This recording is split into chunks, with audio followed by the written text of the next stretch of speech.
जीवन के उतार चढ़ाव में अक्सर हमें महसूस होता है कि कोई अदृश्य शक्ति हमें संभाल रही है। यही शक्ति परमात्मा है, जो हमें हर मुश्किल घड़ी में सहारा देती है।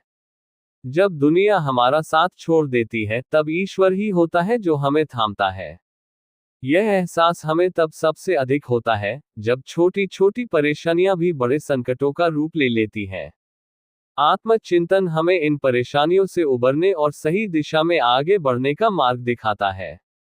इस लेख में हम इन्हीं विचारों की गहराई में उतरते हुए जीवन के कुछ महत्वपूर्ण पहलुओं पर चर्चा करेंगे।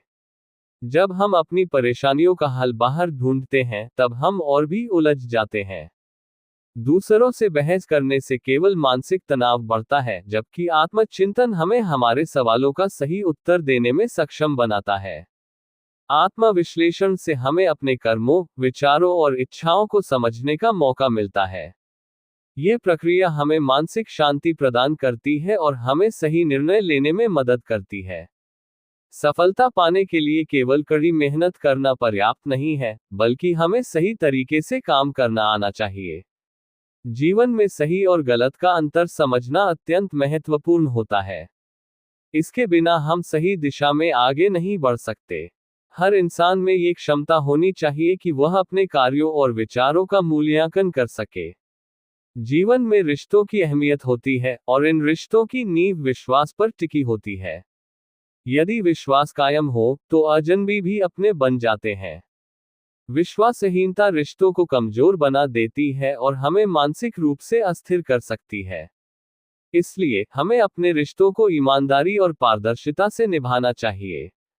हमारी सोच और हमारे विचार ही हमारे जीवन के अनुभवों को आकार देते हैं। जिस प्रकार जल अपने रास्ते में आने वाली हर बाधा को पार कर आगे बढ़ता है, हमें भी उसी प्रकार जीवन की कठिनाइयों का सामना करना चाहिए।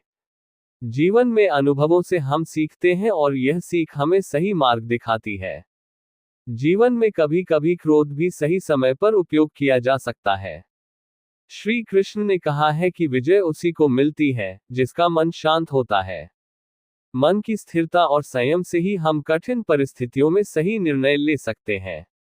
क्रोध और गलती के समय हमें खुद को संभालने की आवश्यकता होती है, क्योंकि यही हमें मानसिक संतुलन बनाए रखने में मदद करता है। एक छोटे से गांव का युवक तीरंदाजी में निपुण बनने का सपना देखता था। लोग उसकी असफलताओं पर हंसते थे, पर उसने हार नहीं मानी। निरंतर अभ्यास और धैर्य से उसने अपने लक्ष्य को हासिल किया और अंततः विजेता बना।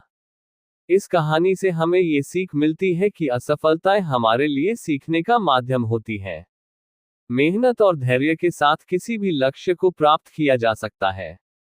जीवन में चुनौतियों का सामना करना अनिवार्य है, लेकिन इनसे उबरने के लिए हमें ईश्वर पर विश्वास और आत्मचिंतन की आवश्यकता होती है। सही और गलत की पहचान, रिश्तों में विश्वास, धैर्य और संयम हमें मानसिक स्थिरता प्रदान करते हैं, जिससे हम अपने जीवन के लक्ष्यों को हासिल कर सकते हैं।